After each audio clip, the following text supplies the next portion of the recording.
내일장의 김동성입니다. 2부 순서를 이어가겠습니다. 이제 우리 장이 조금 전에 딱 마쳤습니다. 오늘 장 어땠는지 지수만 간략하게 정리해드리겠습니다.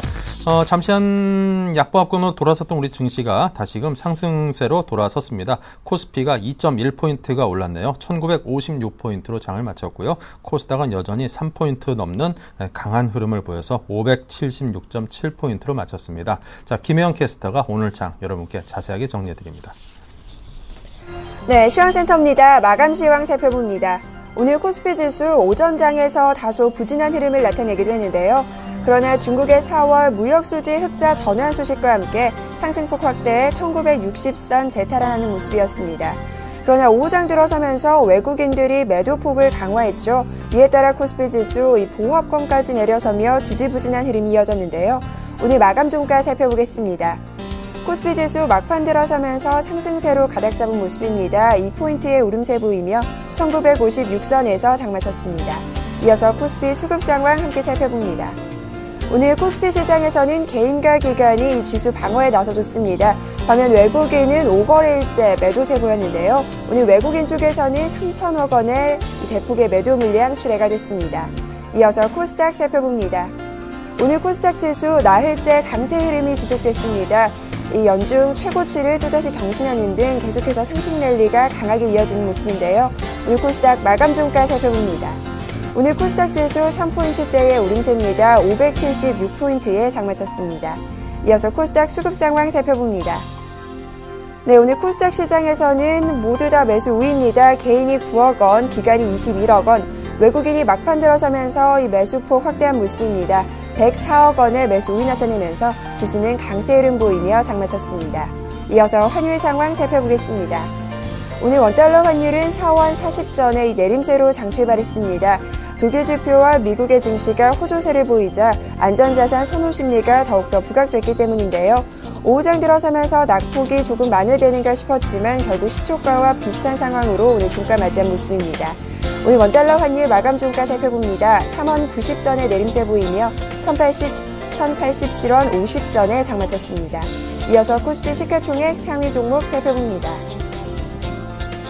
대장주인 삼성전자 약세 흐름입니다. 148만 8천 원의 종가 기록했습니다. 현대차가 약세 흐름, 현대모비스는 강보합권 지켜낸 모습이고요.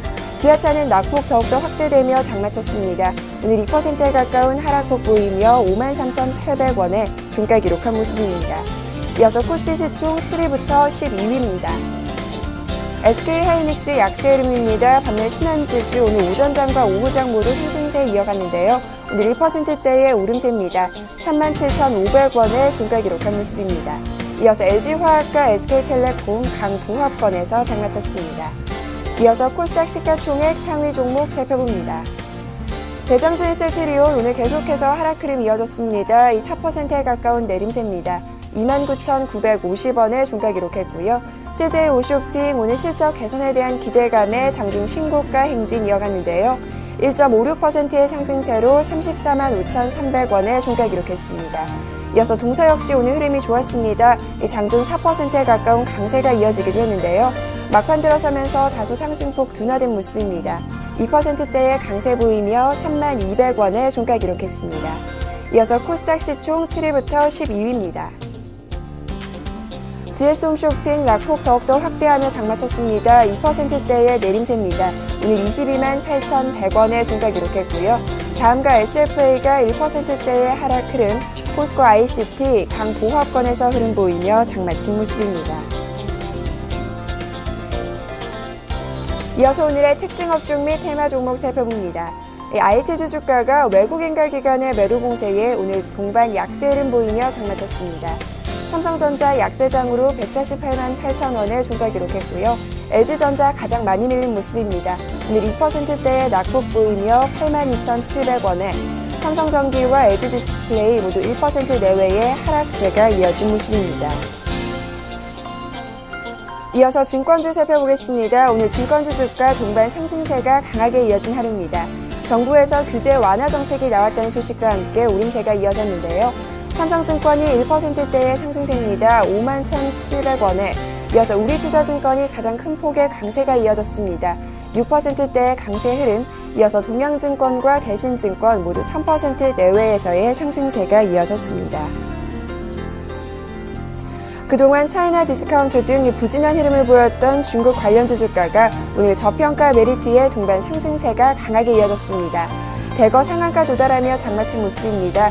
차이나 호란이 상한가 오늘 1,780원에 종가 기록했고요. 웨이포트가 4%의 강세, 이어서 중국 식품 포장 역시 5%대의 강세가 이어졌습니다.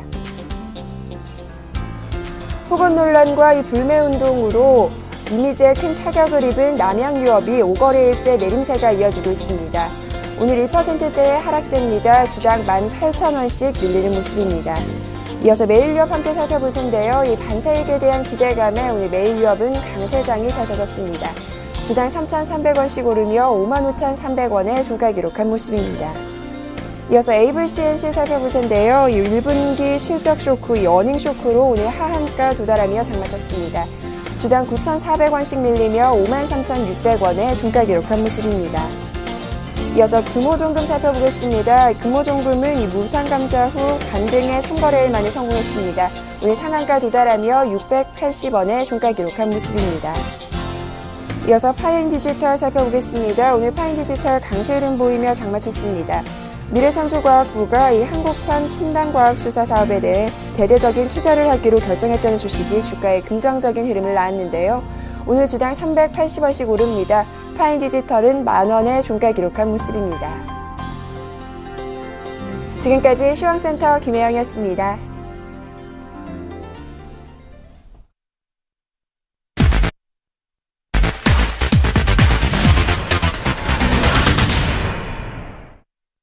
네, 내일장 투자 전략을 들어봐야겠죠. 동양증권 투자전략팀 이재만 연구원 연결합니다. 안녕하세요. 예, 안녕하십니까. 네, 먼저 오늘 장 기분 좋게 끝났습니다. 장 정리부터 해볼까요? 우선 기본적으로 시장 자체 전반적인 분위기는 전혀 미국 증시도 상대적으로 좀 호전되는 모습을 많이 보였었고요. 그리고 더군다나 중국이 아무래도 수출이라든가 이런 부분들의 지표가 생각보다는 좀 잘 나왔던 경험치를 좀 갖고 있기 때문에 이 부분을 좀 반영을 많이 시장이 좀 했던 것으로 판단을 하고 있습니다.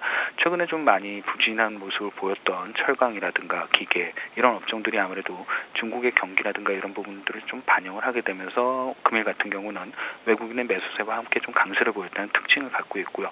증권업종 같은 경우는 전일 아무래도 증권 투자라든가 이런 부분들에 대한 규제 완화 이런 부분들로 인해서 상대적으로 강세를 보이게 되면서 전반적으로 지수가 상당히 좀 상승 흐름이라든가 이런 부분을 유지하는데 큰 무리 없는 흐름을 보였다고 판단을 하고 있고요.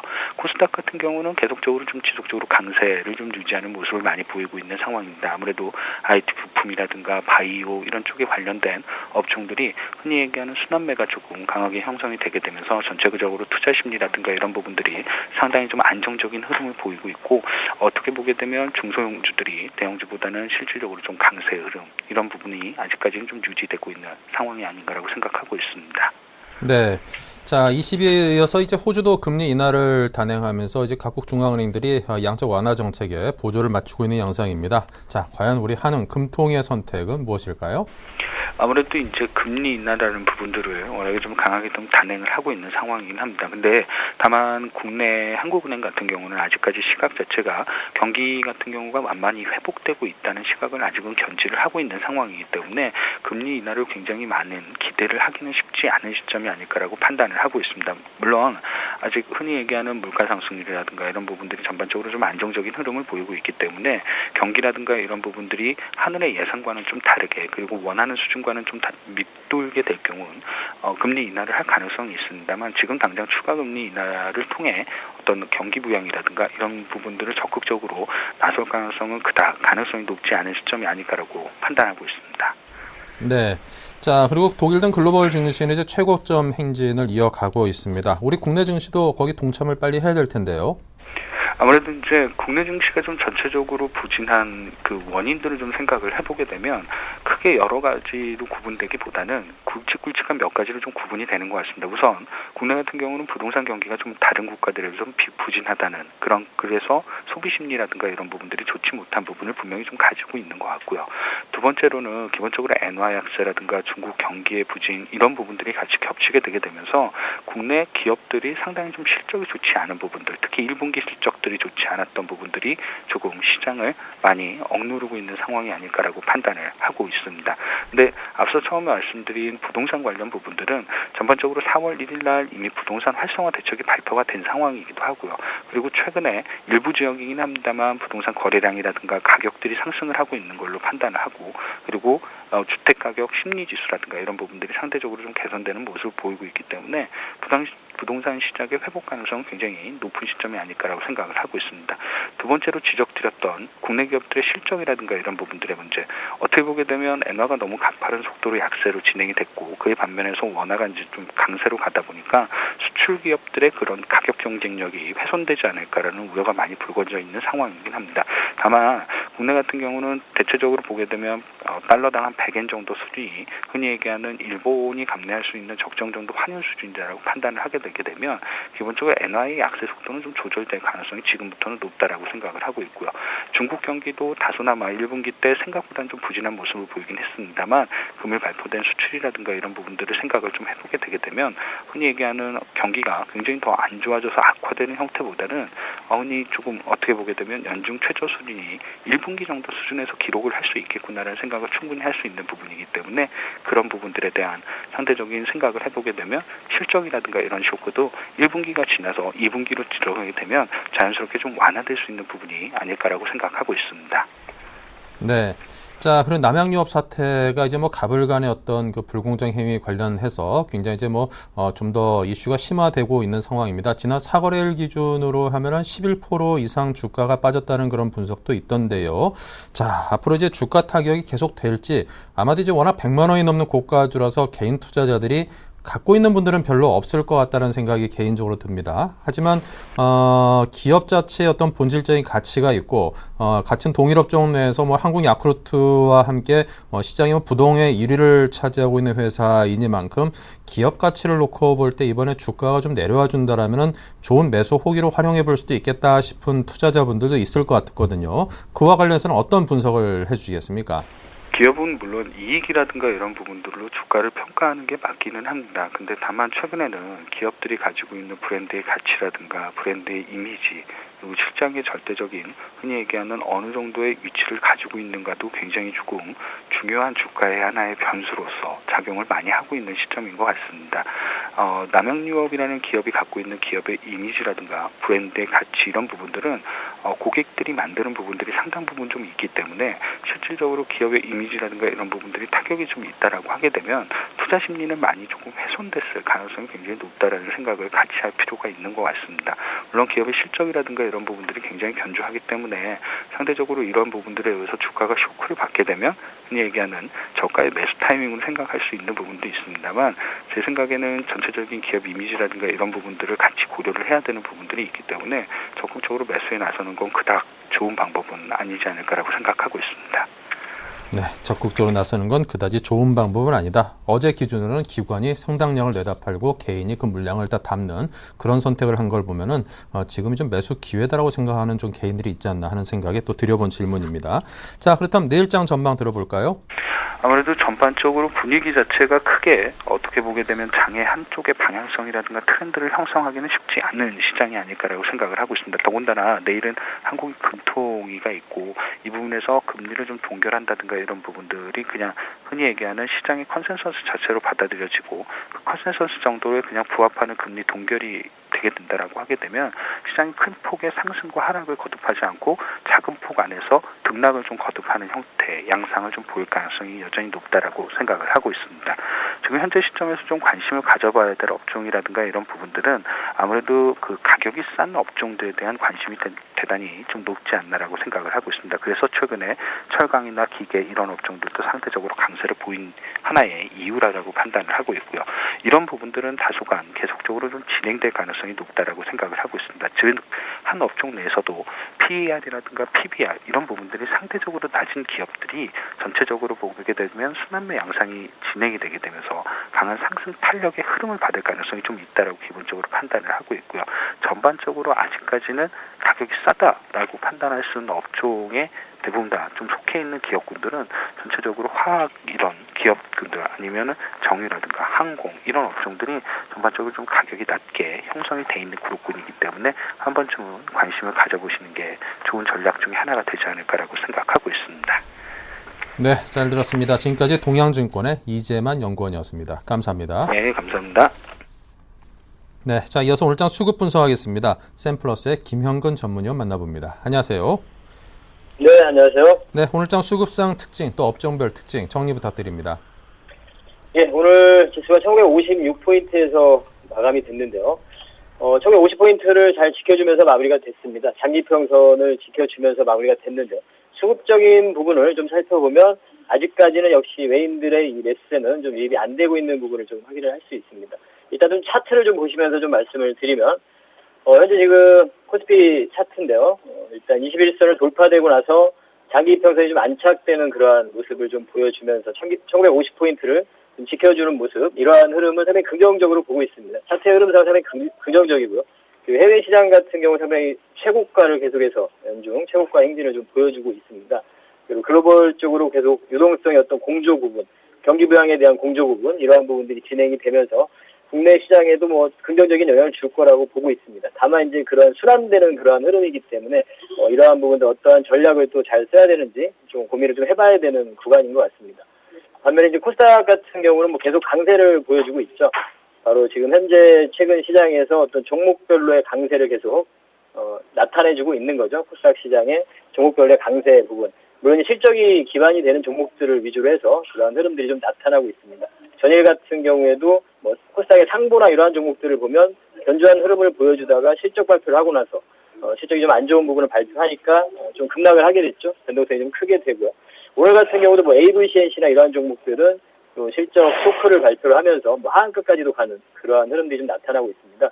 철저하게 좀 실적을 기반으로 한 그러한 관심이 좀 필요하다, 이 부분을 좀 보여주는 것 같습니다.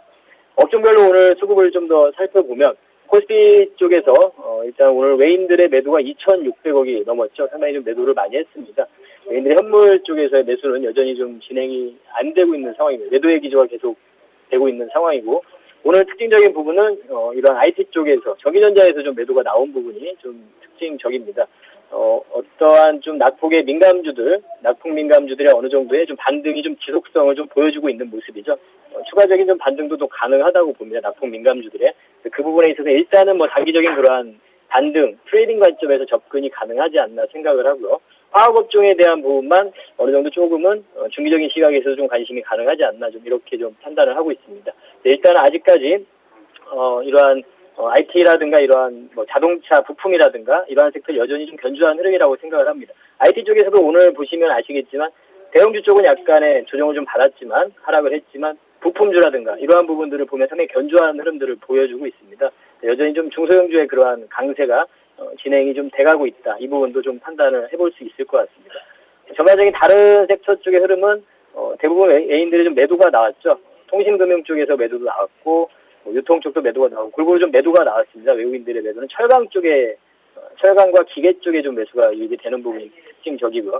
기관에서의 매수를 보면 오늘 같은 경우 뭐 건설이라든가 통신 금융 섹터 이러한 쪽에 좀 매수를 좀 보여줬습니다. 금융주가 좀 상당히 강하게 좀 반등을 했죠. 증권주 같은 경우도 오늘 매수가 좀 유입이 됐습니다. 서비스업, 지주사 관련이라든가 뭐 한전기술 이러한 종목들의 좀 흐름들이 좀 특징적이었습니다. 반면에 이제 코스닥 같은 경우 보면 코스닥은 여전히 이런 IT를 중심으로 한 IT 부품주죠. 아까도 그러면 코스피 쪽에서는 IT 쪽이 대부분 매도가 나왔지만 이러한 코스닥 쪽에서 IT 쪽에 대해서는 매수가 유입이 되고 있다. 이런 부분을 좀 보면 역시 이런 부품주, 중소형주들의 강세는 여전히 진행이 되고 있고, 디지털 콘텐츠 관련한 이러한 섹터들도 계속해서 우리가 좀 관심을 가져야 되는 그러한 섹터인 것 같습니다. 정리를 좀 해보면, 수급적인 부분을 가지고 정리를 해보면 여전히 저는 IT 부품이라든가 자동차 부품 좀 관심을 가져야 될 것이고요. 그리고 이런 미디어 콘텐츠 관련한 쪽 지속적인 관심이 필요하다고 생각을 합니다. 그리고 코스피냐 코스닥이냐, 뭐 낙폭 과대냐 추세 유지냐, 이러한 관점에서 보자면 추세 유지를 하고 있는 중소형주 이러한 섹터가 수익률 관점에서 분명히 더 나을 거라고 생각을 합니다. 그리고 코스피 쪽의 낙폭 민감주들 중에서는 화학업종 정도가 어느 정도 좀 중기적인 시각에서 관심이 가능하지 않나 이런 판단을 해봅니다. 건설이나 철강이나 뭐 이러한 섹터들 같은 경우 아직까지는 반등의 흐름이 아닌가 이렇게 좀 판단을 해봅니다. 네. 자, 그렇다면 이슈와 함께 등락을 나타냈던 오늘장 특징주라면요? 예, 오늘 특징주는 세 종목을 뽑아왔는데요. 현대건설, 그리고 대우증권, 그리고 베이블CNC 이렇게 세 종목을 좀 뽑아왔습니다. 일단 현대건설 같은 경우, 건설 쪽 같은 경우 뭐 최근에 계속 어려운 흐름이었습니다. 그리고 다시 이제 반등을 시도하고 이러한 흐름을 좀 보여주고 있는데요. 현대건설 같은 경우는 일전에 우리가 이제 저가 수주라고 하죠. 그러한 저가 수주 부분들이 대부분 다 좀 반영이 되지 않았나 좀 이러한 부분을 좀 보고 있고요. 계속해서 지금 수주되는 물량들을 보면 이제는 저가 수주를 좀 지양을 하고 있는, 회피를 하고 있는 그러한 모습입니다. 부실 비용이나 이러한 부분들이 선제적으로 좀 인식이 되지 않았나 이러한 좀 판단이 좀 들고요. 향후에 지금 비중동 수주 이러한 부분들도 영업이 강화되고 있는 이러한 부분을 좀 긍정적으로 좀 보고 있습니다. 차트의 흐름을 좀 봐도 우리가 이제 기술적으로 봤을 때는 이러한 쌍바닥 패턴을 좀 보여주고 있는 모습이죠. 이 가격선을 좀 두 번째 잘 지켜주면서 21선을 돌파하는 이러한 흐름을 좀 보여주고 있습니다. 추가적인 반등 가능하리라고 좀 보고 있고요. 우리가 이제 4.1 대책, 부동산 대책 관련해서도 이번에 어제 주요 법안들이 국회에서 통과가 되는 이러한 흐름들도 있습니다. 그래서 부동산 거래 활성화 부분이나 이런 부분도 시기적으로 좀 기대를 해볼 수 있는 그런 구간인 것 같습니다. 수급적인 부분도 좀 한번 확인을 해보면, 이제 수급적인 부분은, 현재 지금 기관의 매수, 그 외인들의 매수도 오늘 같은 경우도 양매수가 좀 들어온 모습이나 투신의 매수도 꾸준히 좀 유입이 되고 있는 이러한 흐름입니다. 그래서 지금 현재 추가적인 어떤 반등의 그런 흐름이 가능하지 않나 보여집니다. 보유자들은 조금 더 홀딩을 해도 될 것 같고요. 목표가를 한 66,000원 정도 이 정도 설정을 하시고 단기적인 트레이딩 관점에서 1차적으로 접근이 좀 가능한 그러한 섹터가 아닌 그런 구간이 아닌가 이렇게 좀 판단이 듭니다. 두 번째 종목으로는 이제 증권주, 대우증권인데요. 오늘 같은 경우에 증권사 영업 활성화 재고 방안 이러한 부분이 발표가 되면서 증권주들이 대부분 강세를 보여줬습니다. 지수가 좀 탄력적인 모습을 보여주지 못함에도 불구하고 증권주들이 상당히 강한 반등과 상승을 좀 했는데요. 신고가를 계속 지속을 한 증권주들도 있고요. 그래서 지금 현재 2012년도에 증권주들이 상당히 좋지 못했습니다. 실적적인 부분이 좋지 못했는데요. 실적적인 부분에서 어떤 최악의 상황은 지나고 있는 국면이 아닌가 이렇게 좀 생각을 해볼 수 있을 것 같습니다.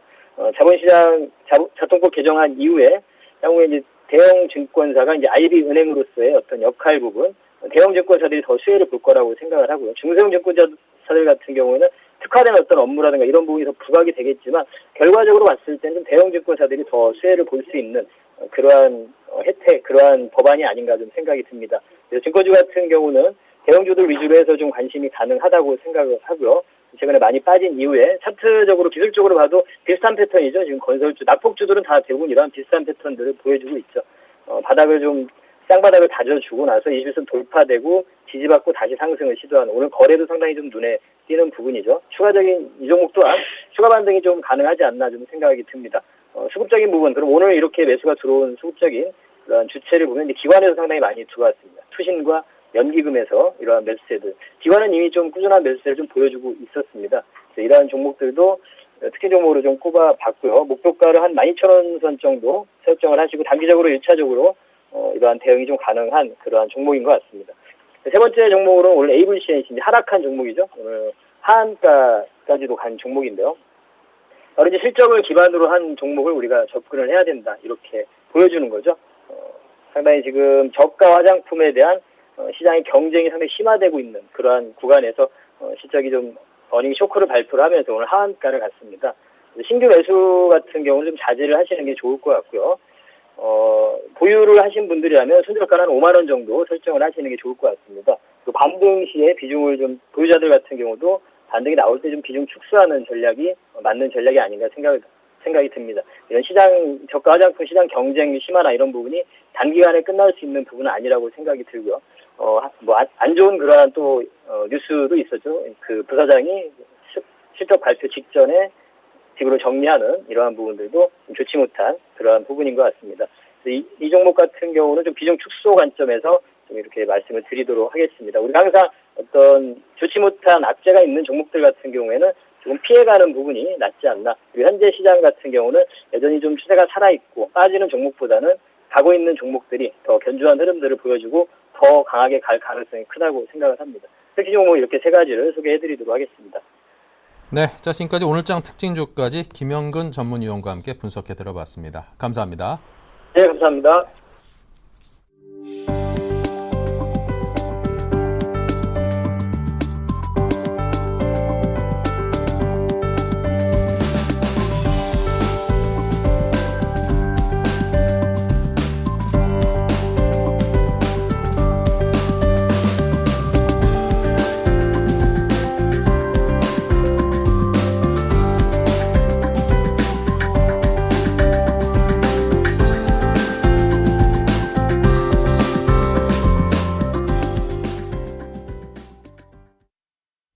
네, 내일장 다이렉트 전략입니다. 오늘은 두 분의 전문가, 와이즈 인베스트의 심기원 대표, 텐스탁의 김선윤 대표와 함께합니다. 어서 오십시오. 안녕하십니까. 네, 먼저 다이렉트 전략 두 분과 함께 어떤 내용을 논의할지 보겠습니다. 네, 주식을 살까, 종목 선정법은 뭘 살까, 이 세 가지 질문을 항상 드리고 있죠. 네, 이에 대해서 두 분께서 말씀하시기를 심기원 대표는 유동성 공급 또 정부 정책 기대 관점에 더해서 업황 호조 지속 업종 및 종목에 관심을 두자고 했습니다. 그리고 시대적 흐름을 읽는 그런 투자가 필요하다고요. 종목은 골프존입니다. 김선윤 대표는요, 코스닥보다는 코스피에 관심이 더 필요하다. 2분기 실적 기대주 매수 전략과 BS 금융지주를 꼽았습니다. 네, 두 분의 다이렉트 전략을 먼저 한번 쫙 정리를 했습니다. 먼저 주식을 살까에 대해서 오늘 심기원 대표께서 굉장히 좀 긴 그 내용을 준비하셨습니다.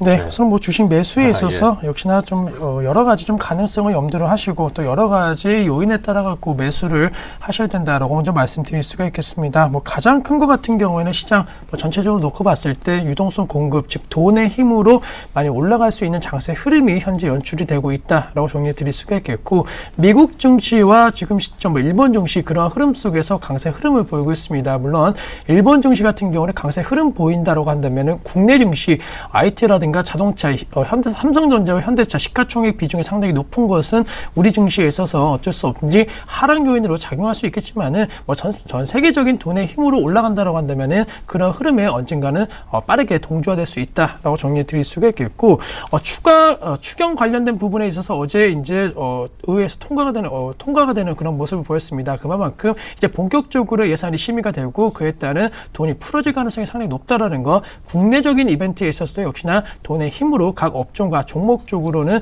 매수 관점 대응 전략 상당히 유효하지 않을까라고 정리해 드릴 수가 있겠고, 뭐 그렇다 하더라도 무조건적으로 테마적인 흐름으로 종목을 매수하자라는 것은 절대 아닙니다. 시대가 변하고 있고 그 시대의 변화 지금 속도가 상당히 빨라지고 있다라는 것을 캐치를 하셔야 된다라고 정리해 드릴 수가 있겠고, 대세적인 흐름에 있어서 그에 따른 파생이 되고 있는 업종과 종목 쪽으로 관심 가지실 필요 있다라는 거, 그리고 최근에 문화 콘텐츠 관련된 부분을 보시면 아시겠지만은 트렌드가 바뀌고 있다라는 거, 그 트렌드 관련된 종목 쪽으로는 대세 상승에 대한 흐름을 보이고 있기 때문에 그러한 부분을 잘 선정을 하신다라고 한다면은 뭐 지금 시점 지수는 올라가고 있는데 내 종목은 안 올라가는 약간의 그런 언밸런스적인 소외감은 안 받을 수 있다라는 측면 꼭 염두를 하자라고 정리해드리면서 지금 시점 매수는 충분히 가능한 시점이다라는 거 기억을 하자라고 정리해드리도록 하겠습니다. 네, 자 이어서 김선윤 대표의 의견은요. 코스피에 더 관심을 두고 계시네요. 네, 그렇죠. 코스닥 지수 지금 사시기 힘들 겁니다. 지금 코스닥 지수가 오늘 얼마인가요? 576.70포인트에 좀 마감을 한 상태네요. 이번 주 내에 한 주간 동안 뭐 내일 장에서 한 580포인트까지 갈 수 있지 않을까, 또 이런 생각도 드는 모습인데, 꾸준하게 최근 흐름을 좀 말씀드려보자면은 코스피 지수가 글로벌 증시, 특히 다우지수가 어제 15,000포인트를 뚫었죠. 이런 흐름이 나옴에도 불구하고서 지수가 지금 가지 못하는 이유 중에 하나, 일단 첫 번째로 말씀드릴 수 있는 게 뭐 뱅가드 물량 자체가 아직 한 70% 정도밖에 소화가 안 됐다는 점을 참고하시면 될 것 같고, 또 하나 외인들이 ECB 금리 인하 이후에 보통 외인들의 자금이 들어오기 시작하는데 일본 쪽으로 너무나 좀 치중되는 현상이 좀 나타나고 있는 게 좀 안타깝습니다. 그래서 그 현상으로 인해서 어제에 이어서 오늘도 일본 니케이 지수가 조금이나마 상승하는 흐름이 나아졌던 것으로 풀이가 되고 있고요. 자, 또 하나 좀 말씀드릴 수 있는 거, 이나마 좀 좋은 포인트를 말씀드릴 수가 있는데, 과거 사례를 들어서 좀 말씀을 좀 드려보자면은, 자, 외인들이 보통 한 7조 가까이 매도세가 나온 이후에는 빠르게 매수로 전환하는 경우가 있었습니다. 그렇다면은 지금 내일 옵션 만기 시장, 오늘과 내일 장중이 가장 좋은 매수 시기일 거다 이렇게 말씀드릴 수가 있겠고, 금통위에서 만약에 김중수 총재가 금리 인하 부분을 발표를 해버린다. 자, 이렇게 돼버린다면은 굉장히 시장은 큰 혼재가 되겠지만서도 일단 전문가들의 베팅 자체는 금리 인하보다는 그냥 유지로, 현 상태 유지로 지금 많이 베팅을 하고 있는 모습입니다. 하지만 지난달에는 금리 인하 쪽에 좀 베팅을 굉장히 많이 했지만 오히려 조금 유지가 된 상황이었잖아요. 어떻게 될지 확실하게 장담은 못합니다. 자, 어제도 호주에서 금리 인하가 또 이루어졌죠. 그 영향, 유럽에서 금리 인하, 호주에서 금리 인하, 일단 국내에서도 한 번쯤은 해줘야 되지 않을까 이런 생각이 들고 있는데, 자, 환율 부분도 잠깐 체크를 해보자면요. 오늘 환율이 조금 많이 또 떨어지는 모습을 좀 보여줬습니다. 1086원의 상태를 좀 보여주고 있는데요. 일본 지금 엔화의 현 흐름 자체도 98엔 정도로 지금 보여집니다. 자, 일본이 지금 고가 상단 부근에서 지금 고가 놀이를 하는 지금 엔화 형태를 보여주고 있는데, 이 현상 자체가 지속되면서 100엔을 뚫을 것이냐? 그렇지는 않다고 봅니다. 자, 금리 인하, 지속적으로 지금 일본 쪽에서 돈을 계속 풀게 되면은 당연히 금리에 좀 문제가 생기기 때문에 더 이상의 이제 상승 쪽은 좀 제한적이지 않을까 판단드릴 수가 있겠고, 원화 같은 경우에도 기술적인 지금 저점 구간에 해당하는, 그러니까 2월 달에 보여줬던 그 박스권 부분에 해당하는 부분이 지금 거의 현재가 부근이기 때문에 충분히 기술적으로도 한번 반등이 나올 수도 있는 그 시점이 되지 않을까 싶습니다. 내일이 굉장히 중요할 것 같습니다. 자, 옵션 만기와 더불어서 금통위 금리 인하인지 아니면 유지인지 발표 시점인데, 그거 즉시 하시면서 대응하셔야 되고, 만약에 금리 인하 쪽으로 발표가 돼버린다면은 빠르게 내일장에서는 강하게 좀 매수를 유지하셔야 되는 거고요. 그렇지 않을 경우에는 그래도 대외적인 변수 자체가 좀 도와주고 있는 상황이기 때문에 우상향 쪽으로는 갈 것 같습니다. 빨리 가느냐 천천히 가느냐 두 가지 갈림길입니다. 그래서 내일장 중으로는 그래도 매수는 좀 적극적으로, 특히 코스닥보다는 코스피 쪽으로 해서 외인들의 매수가 좀 돌아올 확률이 있다는 거 참고하시고, 코스피 쪽으로 좀 집중적으로 낙폭과대 실적 쪽 중심으로 한 매매는 꼭 필요하지 않을까 말씀드려보겠습니다. 네. 자, 다음은 종목 선정법입니다. 자, 먼저 심기원 대표께서는 시대적 흐름을 읽는 투자가 필요하다.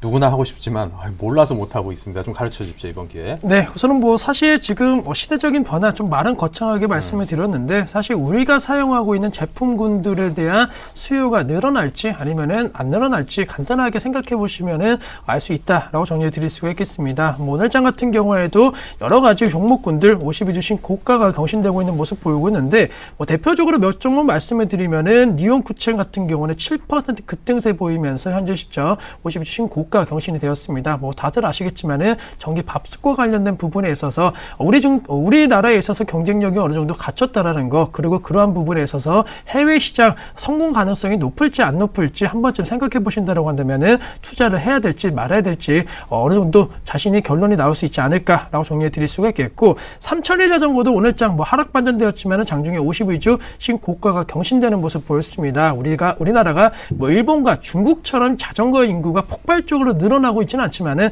어쨌든 간에 과거 대비해서 이 자전거 도로라든가 환경이 개선되고 있다라는 거, 그리고 웰빙과 관련된 부분에 있어서의 관심도가 높아지고 있고, 또 자전거를 이제는 좀 더 비싸게, 그리고 자기의 패션이라든가 그리고 자기의 만족도를 높이는 하나의 그런 표현 수단으로 지금 바뀌고 있기 때문에 상당히 가격이 비싸더라도 사고 있는 인구가 늘어나고 있다는 측면을 고려하신다라고 한다면은 과거 약간은 서울시장이라든가 이러한 부분이 자전거를 탔기 때문에 급반등을 보였다, 이런 테마성 자료가 아니고 이제는 안정적인 수요 창출이 가능한 업황으로서의 역할을 해줄 수 있지 않을까 말씀을 드리겠고, 마지막으로 KMW 같은 경우에도 LTE 관련된 통신업종 그 뜨거운 그 열기를 그대로 전이를 받고 있기 때문에 LTE 관련된 통신장비 관련된 업종군들에 대한 계속적인 수익 기대감은 높아지고 있다라는 거, 그리고 또 마지막에 하나 또 언급을 해드리면 인터파크 같은 종목군들도 단순히 쇼핑몰에서 지금은 바뀌고 있는 모습 보이고 있습니다. 따라서 획기적으로 변화되고 있고, 그 변화가 현실적으로 맞는지만 생각해 보신다라고 한다면은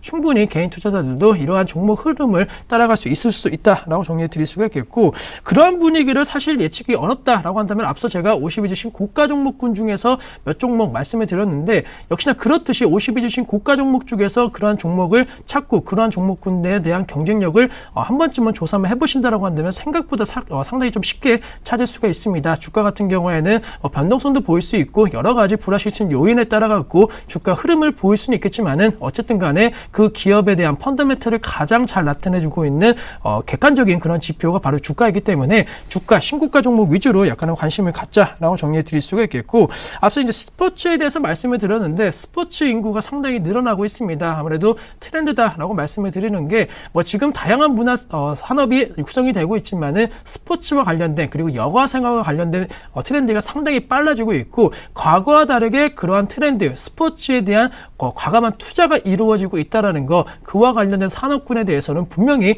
실적 개선 기대감이 나타날 수 있을 것으로 판단되고 있기 때문에 시대 흐름에 맞는 그런 투자 전략 뭐 어려운 것은 아니다. 자신의 주변과 그리고 자신이 하고 있는 형태에 대해서만 조금 더 객관적으로 관찰한다라고 한다면은 충분히 알 수 있지 않을까라고 정리해 드리도록 하겠습니다. 네. 자, 그리고 이제 2분기에 실적이 좋아질 만한 기대주 미리미리 좀 선취할 필요성도 있어 보이는데요. 김선윤 대표님.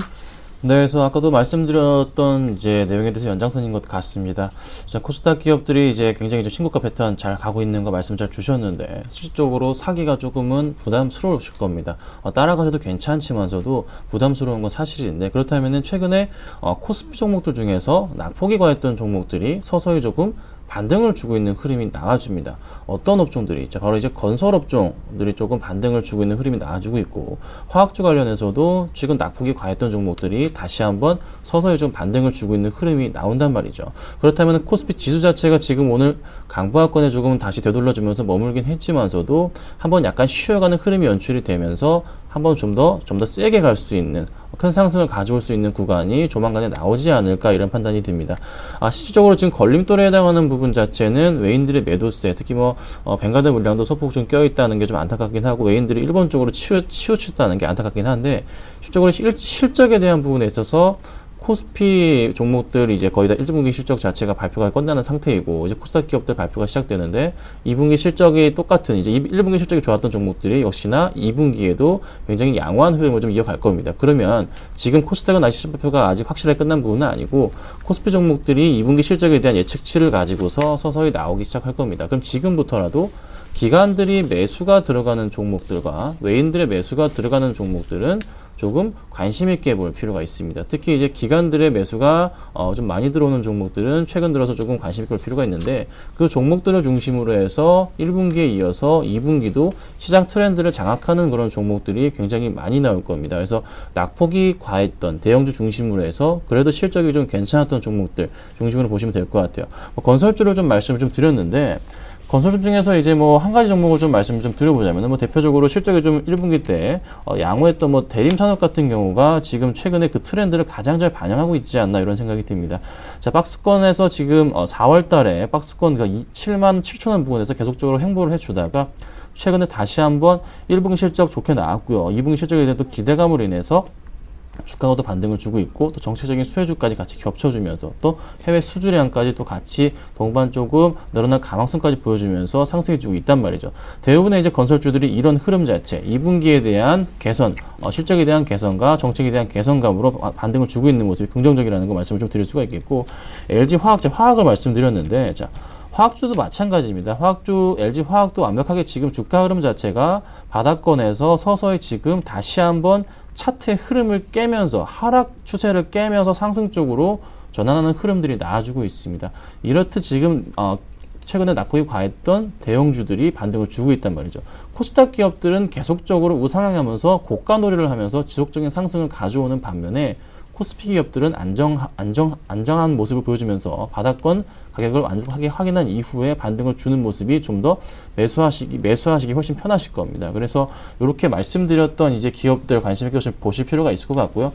추가적으로 또 반등이 나올 수도 있는 부분이 코스피 중심으로 해서 좀 더 편하게 갈 수가 있기 때문에, 코스닥보다는 코스피 실적주 중심으로 해서 좀 매수를 보시면 될 것 같고, 정말 심하게 장이 크게 올라갈 순간은 외인들의 매수가 들어오는 시점, 조만간에 한번 들어올 것으로 보고 있습니다. 그래서 지금 장은 서서히 모아가는 전략으로 대응하시는 걸 좀 말씀드려보겠습니다. 네, 자, 다음은 본격적으로 종목에 대한 이야기를 나누겠습니다. 먼저 골프존입니다. 네, 우선 골프장 다들 아시겠지만은 국내 유일의 골프 관련 업체다라고 정리해 드릴 수가 있겠고, 경쟁력 역시나 점유율적인 측면에 있어서 다른 기업에 있어서 압도적이다라고 정리해 드릴 수가 있겠습니다. 사실 골프장 같은 경우에는 스크린 골프 업체다라는 생각이 좀 인식이 강하기 때문에 아무래도 날씨가 추워지는, 그리고 날씨가 완전히 더워지는 그러한 계절적인 시절에 있어서의 약간 성수기 기대감만 작용하는 것이 아니냐라고 생각하실 수는 있겠지만은 전체적으로 지금 시점 실내 그리고 실외 관련된 골프 산업에 있어서 가장 핵심적인 기업으로서의 역할을 해주고 있다라고 정리해 드릴 수가 있겠고, 최근에 실적 발표를 하였습니다. 상당히 영업이익 급격하게 늘어나는 모습 보였는데, 매출액의 영업이익 전년 동기 대비해서 35%대 그리고 25%대 급증세 보였다라는 거, 사실 1분기가 그렇게 상당히 성수기는 맞겠지만 어쨌든 간에 기대치가 높았던 만큼 그 기대치를 약간은 상회했다라는 것을 한 번쯤 생각해 보자라고 정리해 드릴 수가 있겠고, 왜 골프존을 지금 시점이라도 매수를 해야 되냐라고 말씀을 드리면은, 안정화된 수요층을 갖고 있는 바로 그 스포츠가 바로 골프다라는 거, 많이 대중화되었지만은 아직까지 어느 정도 소득 수준이 있고, 또 무엇보다도 시간적인 여유가 있어야지만이 이 골프를 즐길 수 있다라는 거, 약간은 골프 인구 아직까지는 약간은 우리나라 지금 시점 약간은 중형급 이상의 지금 시점 약간은 고소득 관련된 부분에 있어서 어느 정도 돈을 벌어야 된다라고 말씀을 드리겠고, 그러한 인구들이 많이 하는 운동이기 때문에 상대적으로 좀 여유로움이 많습니다. 따라서 골프와 관련된 제품 수요라든가 제품 교체라든가 이런 것을 계속적으로 바꾸고, 또 지속적으로 동호회 활동이라든가 이런 것을 좀 할 수 있는 여가적인 여유가 있기 때문에 그러한 부분에 있어서 안정적인 실적 개선 구조가 이어질 수 있다라고 정리해 드릴 수가 있겠고, 실내 업체로서의 역할만 하는 것이 아니고 최근에 골프장 인수라든가 필드 사업까지도 영위를 하고 있습니다. 또한 다양한 필드 사업과 그리고 스크린 골프와의 연관성을 현재 전복시켜갖고 골프 인구에 있어서 유입을 계속적으로 시키고 있기 때문에 안정적인 수요, 그리고 앞으로도 이 골프를 치려고 하는 인구는 늘어날 수밖에 없다라는 생각이 들고 있기 때문에 지속적인 성장 수요까지도 겹쳤다. 따라서 이번 주 한 주간을 보자라고 말씀드릴 수는 있겠지만은 전체적으로 이러한 종목 같은 경우에는 꾸준히 관심을 갖고 홀딩하시자라고 정리해 드릴 수가 있겠고, 가격적인 측면에 있어서 오늘장 67,600원대에서 종가 형성이 되었습니다. 약간의 급등 양상 52,000~53,000원대에서 현재 시점대까지 추가적인 추세적인 상승이 나왔기 때문에 부담감 느끼실 수는 있겠지만은 계속적으로 부담 느끼시다가는 약간은 계속적인 가격적인 메리트를 놓칠 수밖에 없다라는 거, 지금 시점 약간 변동성 커지면서 횡보 움직임이 보일 때 매수를 하자라고 정리해 드릴 수가 있겠고, 1분기 실적에 대한 기대치가 워낙 높았던 만큼 약간 매물 나올 수 있겠지만은 그 매물 소화 과정이 그렇게 크진 않습니다. 따라서 2분기 역시나 실적 개선 기대감 높아지고 있다라는 거 다시 한번 언급을 해드리면서, 우리나라뿐만이 아니고 지금 시점 우리나라 경쟁력을 인정을 받아갖고 해외 진출 가셔야 되고 있기 때문에 그러한 부분에 있어서는 목표가 설정 7만 원대 단기적으로 혹은 중장기적으로 72,000원대까지도 가능하다라는 거 염두를 하자라고 정리해 드리겠고, 손절가 65,000원만 이탈되지 않는다라고 한다면은 앞서 말씀드린 2분기 실적 전망치 계속적으로 상향되는 것은 문제가 없을 것으로 판단되고 있습니다. 다만 65,000원 이탈 시에는 약간은 그러한 예상치가 좀 하향될 가능성이 높기 때문에 우선 이 가격대만 좀 지켜보자라고 정리해 드리도록 하겠습니다. 네, 자 골프존 들어봤고요. 계속해서 BS 금융지주에 대한 추천 의견입니다. 네, 이제 BS 금융지중이 이제 조금 살 때가 된 것 같습니다. 지금 중요한 이제 시점인 것 같은데요. 뭔가 좀 몇 가지 좀 모멘텀 말씀 좀 드려보자면은, 첫 번째로 말씀드릴 수 있는 것은 역시나 1분기 실적에 대한 부분, 올해 실적에 대한 부분입니다. 1분기 실적이 예측치 대비해서 굉장히 좀 좋게 나왔는데, 아마 올해 은행주 관련해서는 올해 최고 수준의 성장 수익이 좀 예상되는 종목이 또 BS 금융지주라는 거죠. 제가 중요하게 봤던 포인트가 바로 이 실적에 대한 부분이고, 또 하나 봤던 포인트가 STX나 대기업 쪽에서 나와줬던 그런 이제 익스포저 관련 이제 악재 상황이 크진 않기 때문에 이 부분 자체가 좀 해소가 됐다. 그리고 나서 중요하게 봤던 포인트가 바로 가장 중요한 수급적인 체크를 제가 좀 해봤습니다.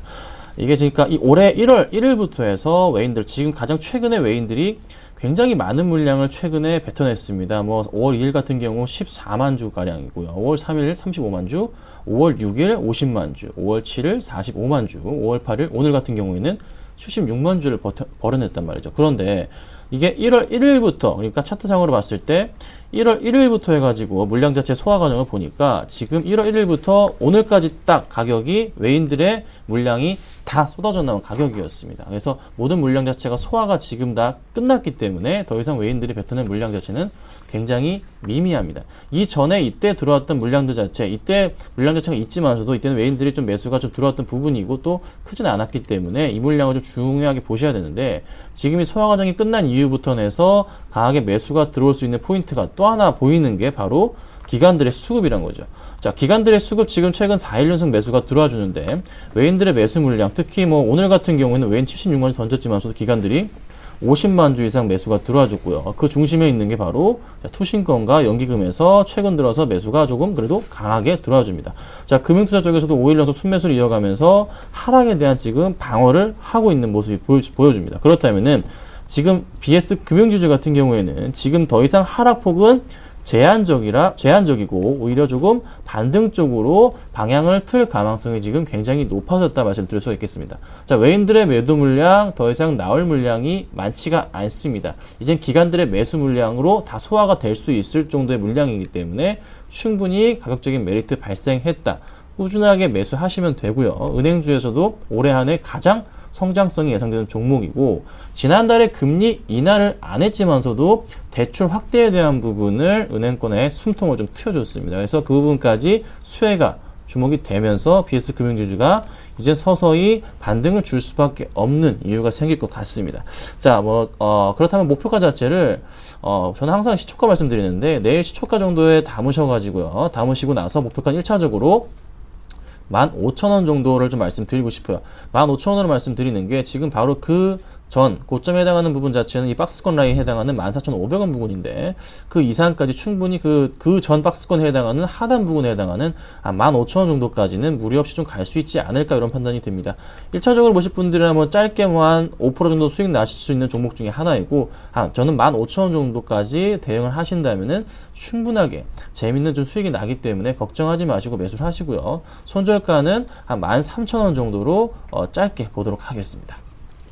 네, 자 이렇게 해서 두 종목에 대한 추천 말씀 들었습니다. 자, 또 추천받았던 종목들에 대한 AS를 하겠습니다. 먼저 심 대표님의 SK하이닉스요. 네, 우선은 2주 전 같은 경우에는 계속적인 상승 흐름 보였지만은 약간 근로자의 기점으로 해서 약간 대형주 장세 흐름이 꺾였다라고 정리해 드리겠고, 결론적으로 말씀드리면 한 주는 올라갔고 한 주는 떨어졌는데 지금도 매수는 가능하다라는 거, 28,000원 부분까지 약간은 내일장 모션 만기이기 때문에 추가적인 하락 나왔을 때는 매수 관점 대응 전략 유효하다라고 정리해 드릴 수가 있겠고, 그 가격대 매수하신다라고 한다면 31,000원대까지 역시나 목표가 설정은 충분히 무난할 수 있다라는 거, 지금 시점 모바일 디램 관련된 부분에 있어서의 성장성은 지속될 수 있다라는 거 기억을 하자라고 짧게 정리해 드리도록 하겠습니다.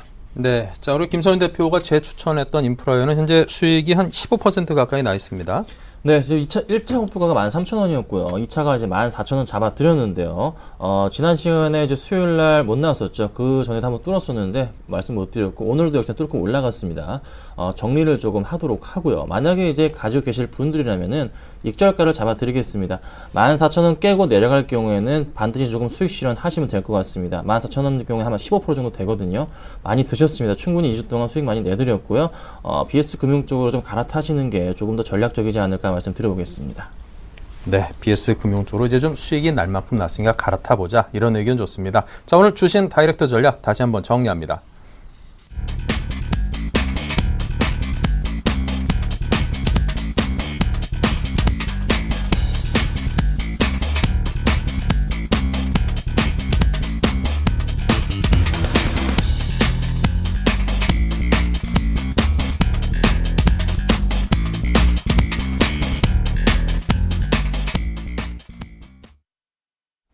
네, 자 지금까지 심기원, 김선현 두 분 대표님과 함께했습니다. 오늘 말씀 감사합니다. 감사합니다.